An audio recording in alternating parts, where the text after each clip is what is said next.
ओम शांति। 10 मार्च 2024। बाबा के महावाक्य। मीठे बच्चे, सबसे बड़ी बीमारी देह अभिमान की है। इससे ही डाउनफॉल हुआ है। इसलिए अब देही अभिमानी बनो। प्रश्न: तुम बच्चों की कर्मातीत अवस्था कब होगी? उत्तर: जब योग बल से कर्म भोग पर विजय प्राप्त करेंगे, पूरा पूरा देही अभिमानी बनेंगे। यह देह अभिमान का ही रोग सबसे बड़ा है। इससे दुनिया पतित हुई है। देही अभिमानी बनो तो वह खुशी, वह नशा रहे, चलन भी सुधरे। गीत। रात के राही थक मत जाना। ओम शांति। राही का अर्थ तो बच्चों ने सुना, और तो कोई समझा नहीं सकते सिवाय तुम ब्रह्मा मुख वंशावली ब्राह्मणों के। तुम जो देवी देवता थे तो मनुष्य, परंतु तुम्हारी सीरत बहुत अच्छी थी। तुम सर्वगुण संपन्न, 16 कला संपूर्ण थे। तुम विश्व के मालिक थे। हीरे जैसे से कौड़ी जैसा कैसे बने, यह कोई मनुष्य नहीं जानते हैं। तुमने भी नंबरवार पुरुषार्थ अनुसार पलटा खाया है, परिवर्तन हुए हैं। अभी तुम देवता बनने नहीं हो, रेजुवनेट हो रहे हो। कोई थोड़ा बदले हैं, कोई की 5%, कोई की 10%। सीरत बदलती जाती है। दुनिया को यह पता नहीं भारत ही हेवन था। कहते भी हैं क्राइस्ट से 3000 वर्ष पहले भारत में देवी देवता थे। उनमें ऐसे गुण थे जो उन्हों को भगवान भगवती कहते थे। अभी तो वह गुण है नहीं। मनुष्य की समझ में नहीं आता। भारत जो इतना साहूकार था, उनका फिर डाउनफॉल कैसे हुआ? वह भी बाप ही बैठ समझाते हैं। तुम भी समझा सकते हो जिनकी सूरत सुधरी है। बाप कहते हैं, बच्चे तुम देवी देवता थे तो आत्म अभिमानी थे। फिर जब रावण राज्य शुरू हुआ तो देह अभिमानी बन पड़े हो।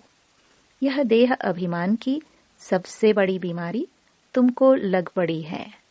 सतयुग में तुम आत्म अभिमानी थे, बहुत सुखी थे। किसने तुमको ऐसे बनाया? यह कोई भी नहीं जानते। बाप बैठ समझाते हैं, तुम्हारा डाउनफॉल क्यों हुआ? अपने धर्म को भूल गए हो। भारत वर्थ नॉट ए पेनी बन गया। उनका मूल कारण क्या है? देह अभिमान। यह भी ड्रामा बना हुआ है। मनुष्य यह नहीं जानते कि भारत इतना साहूकार था, फिर गरीब कैसे बना। हम आदि सनातन देवी देवता धर्म के थे, फिर हम कैसे धर्म भ्रष्ट कर्म भ्रष्ट बने। बाप समझाते हैं, रावण राज्य होने से तुम देह अभिमानी बने तो तुम्हारा यह हाल होने लगा। सीडी भी दिखाई है कैसे डाउनफॉल हुआ। वर्थ नॉट अ पेनी का भी मुख्य कारण देह अभिमान है। यह भी बाप बैठ समझाते हैं। शास्त्रों में कल्प की आयु लाखों वर्ष लगा दी है। आजकल समझदार हैं क्रिश्चियन लोग। वह भी कहते हैं क्राइस्ट से 3000 वर्ष पहले पैराडाइज था। भारतवासी यह समझ नहीं सकते कि प्राचीन भारत ही था जिसको स्वर्ग हेवन कहा जाता है। आजकल तो भारत की फुल हिस्ट्री ज्योग्राफी को जानते ही नहीं है। थोड़े बच्चों में थोड़ा ज्ञान है तो देह अभिमान आ जाता है। समझते हैं हमारे जैसा कोई है नहीं। बाप समझाते हैं, भारत की ऐसी दुर्दशा क्यों हुई? बापू गांधी भी कहते थे, पतित पावन आओ, आकर राम राज्य स्थापन करो। आत्मा को जरूर कभी बाप से सुख मिला है, तो पतित पावन को याद करते हैं। बाप समझाते हैं, हमारे बच्चे जो शूद्र से बदल ब्राह्मण बनते हैं, वह भी पूरा देही अभिमानी नहीं बनते हैं। घड़ी घड़ी देह अभिमान में आ जाते हैं। यह है सबसे पुराना रोग, जिससे यह हाल हुआ है। देही अभिमानी बनने में बड़ी मेहनत है। जितना देही अभिमानी बनेंगे, उतना बाप को याद करेंगे। फिर अतः खुशी रहनी चाहिए। गाया जाता है, परवाह थी पार ब्रह्म में रहने वाले परमेश्वर की, वह मिल गया, उससे 21 जन्म का वर्षा मिलता है। बाकी क्या चाहिए? तुम सिर्फ देही अभिमानी बनो, मामेकम याद करो, भल गृहस्थ व्यवहार में रहो। सारी दुनिया देह अभिमान में है। भारत जो इतना ऊंच था, उसका डाउनफॉल हुआ है। हिस्ट्री ज्योग्राफी क्या है, यह कोई बता न सके। यह बातें कोई भी शास्त्रों में नहीं है। देवताएं आत्म अभिमानी थे, जानते थे एक देह को छोड़ दूसरी लेनी है। परमात्म अभिमानी नहीं थे। तुम जितना बाप को याद करेंगे, देही अभिमानी रहेंगे, उतना बहुत मीठा बनेंगे। देह अभिमान में आने से ही लड़ना झगड़ना बंदरपना आ जाता है। यह बाप समझाते हैं, यह बाबा भी समझ रहे हैं। बच्चे देह अभिमान में आकर शिव बाबा को भूल जाते हैं।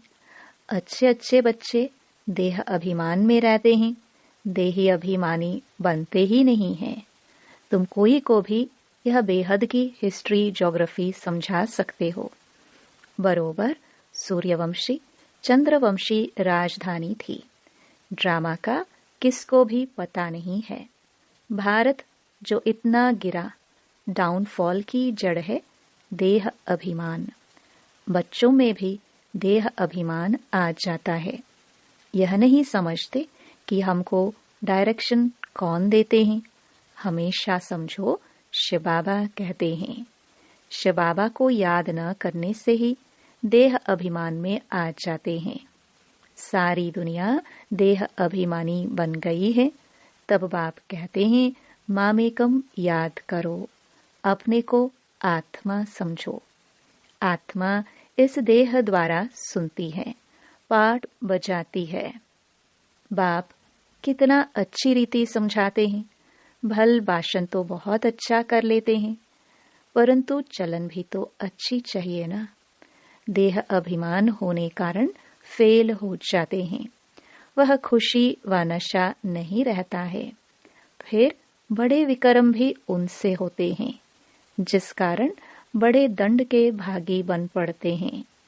देह अभिमानी बनने से बहुत नुकसान पाते हैं, बहुत सजा खानी पड़ती है।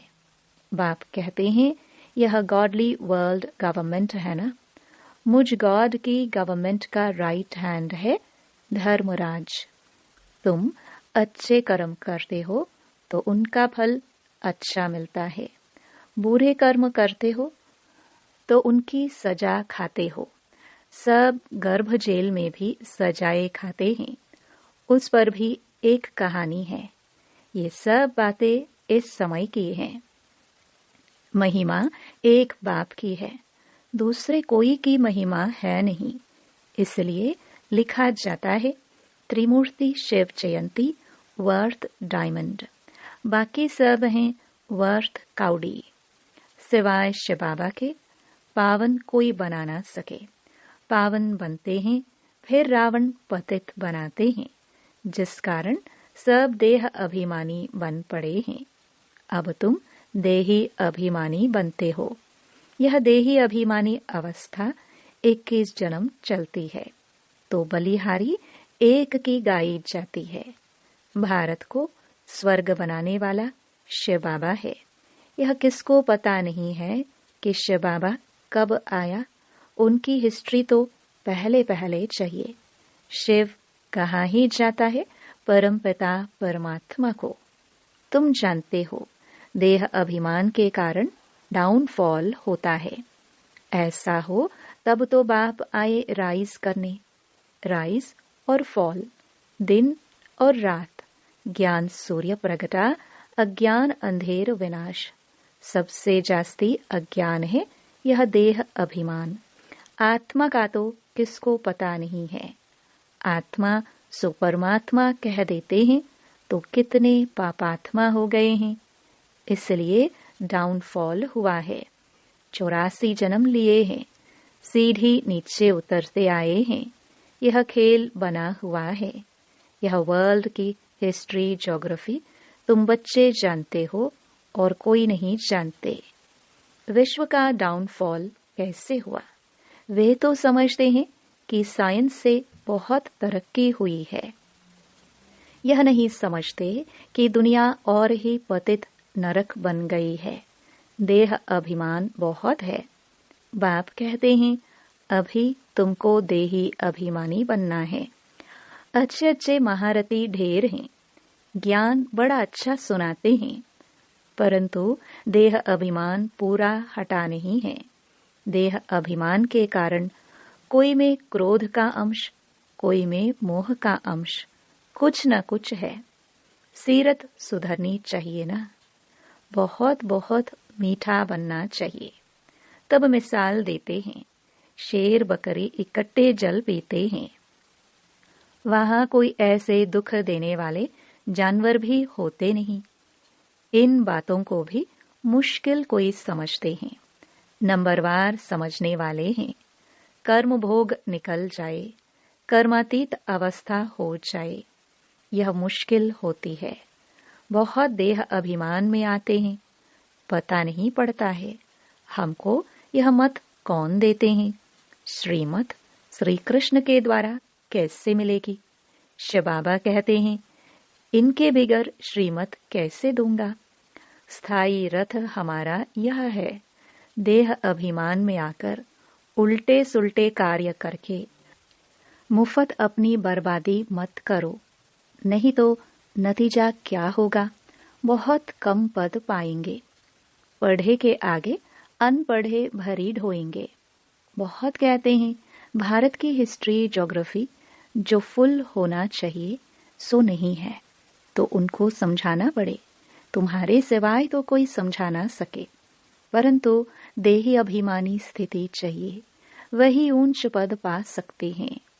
अभी तो कर्मातीत अवस्था किसकी हुई नहीं है।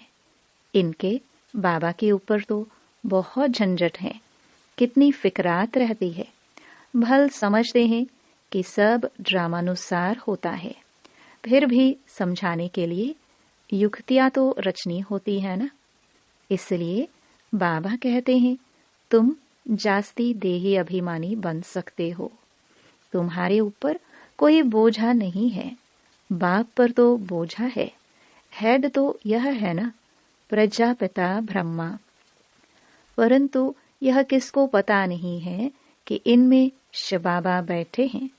तुम्हारे में भी कोई मुश्किल इस निश्चय में रहते हैं, तो यह वर्ल्ड की हिस्ट्री ज्योग्राफी जाननी चाहिए ना। भारत में स्वर्ग कब था, फिर कहाँ गया, कैसे डाउनफॉल हुआ, यह किसको पता नहीं है। जब तक तुम नहीं समझाओ तब तक कोई समझ ना सके।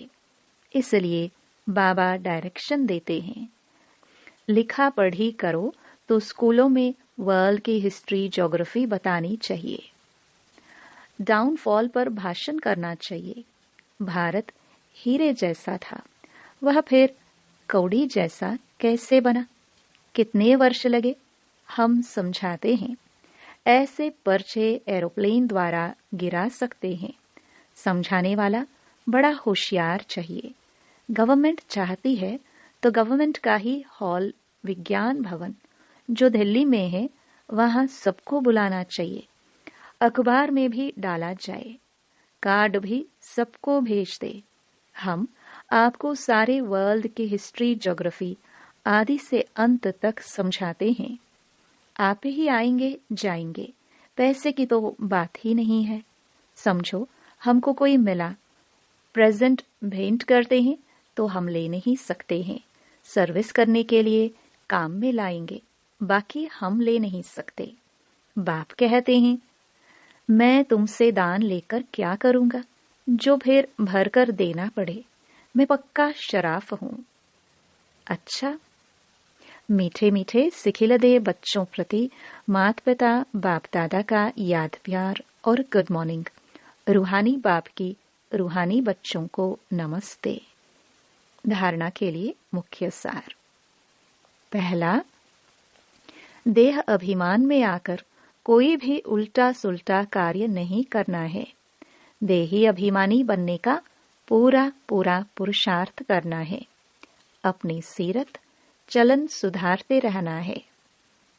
दूसरा, बहुत बहुत मीठा शीतल बनना है। अंदर में क्रोध मोह का जो भूत है उसे निकाल देना है। वरदान, रिगार्ड देने का रिकॉर्ड ठीक रख। खुशी का महादान करने वाले पुण्य आत्मा भव। वर्तमान समय चारों ओर रिगार्ड देने का रिकॉर्ड ठीक करने की आवश्यकता है। यही रिकॉर्ड फिर चारों ओर बजेगा। रिगार्ड देना और रिगार्ड लेना। छोटे को भी रिगार्ड दो, बड़े को भी रिगार्ड दो। यह रिगार्ड का रिकॉर्ड अभी निकलना चाहिए। तब खुशी का दान करने वाले महादानी पुण्य आत्मा बनेंगे।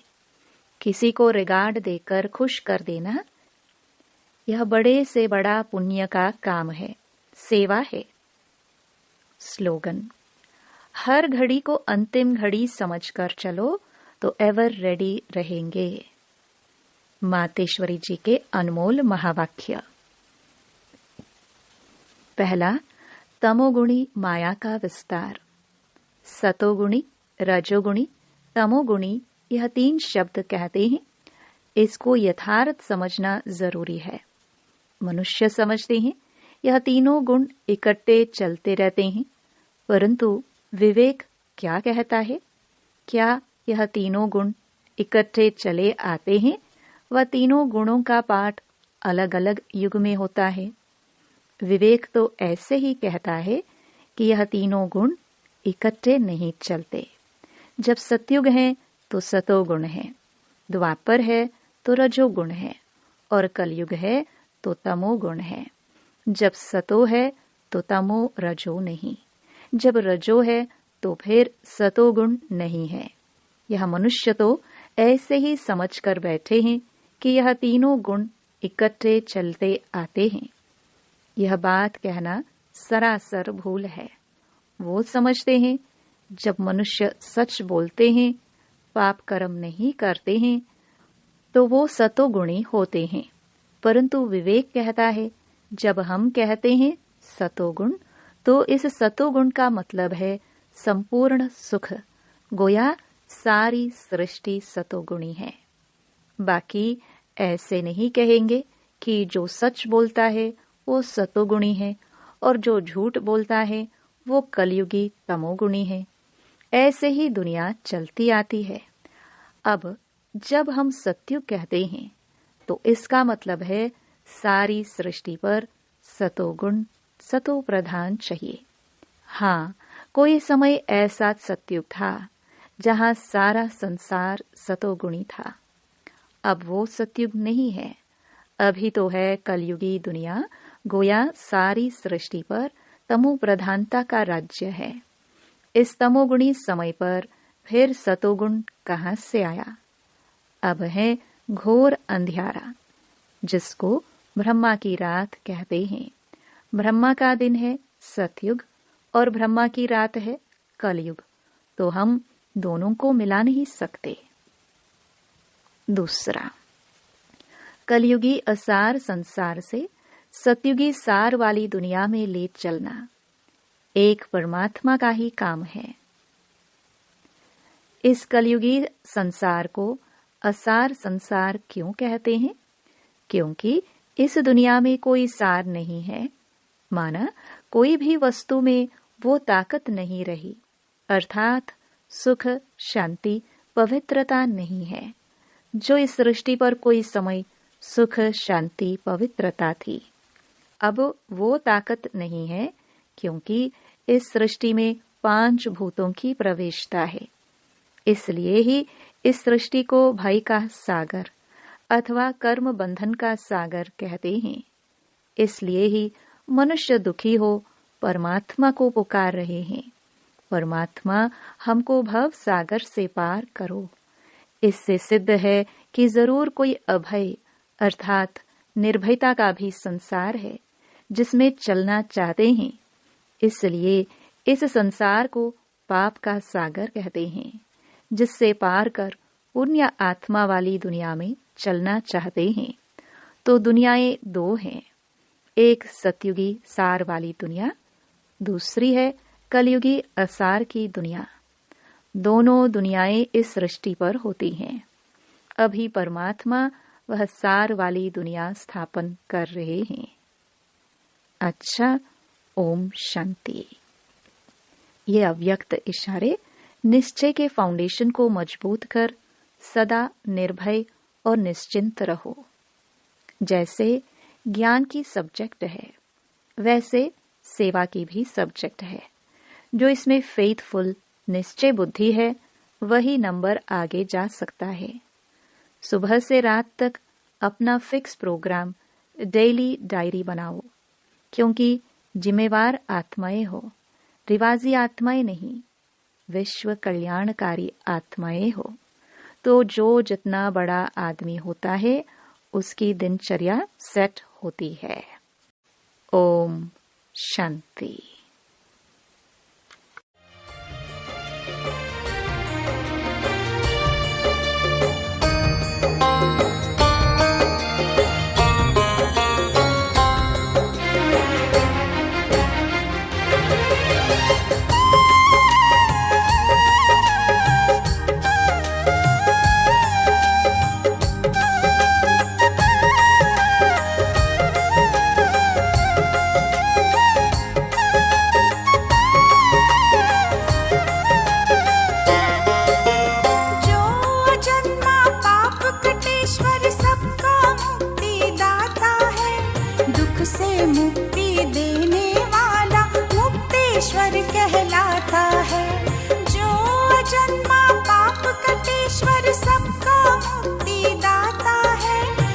से मुक्ति देने वाला मुक्तेश्वर कह